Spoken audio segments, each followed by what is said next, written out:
We're concluding what was a big week for Virginia Beach City Council. It entered into an agreement with the Navy to help them find opportunities that would shrink the footprint of NAS Oceana. Tonight, 10 on Your Side's Brett Hall explains what that entails.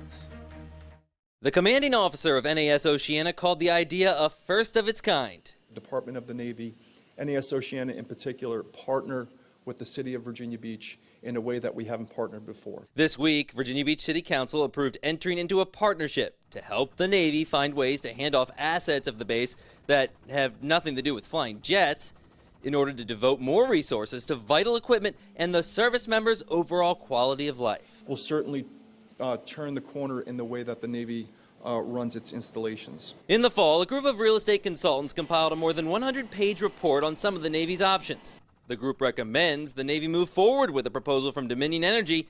They want to redevelop the former horse stables land as part of their offshore wind project. But more ideas are just in the think tank stage at this point. Like, instead of continuing to use Navy money to maintain the 18-hole golf course, would it make more sense for the Navy to close it, lease out the land to a private developer, and negotiate special golf rates for service members at other area courses? Getting to a point in maturity that we need to put somebody under contract and do it full-time for us, and my senior leadership is willing to do that. When Captain John Hewitt last addressed City Council in November, he says what he wants to make clear.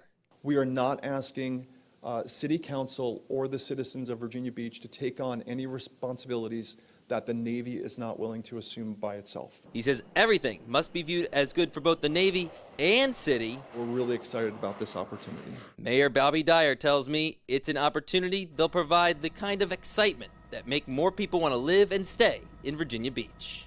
And we also want to make clear that Hewitt says those development opportunities would all be business related, no homes. The land would remain federal property. Brett Hall, 10 on Your Side.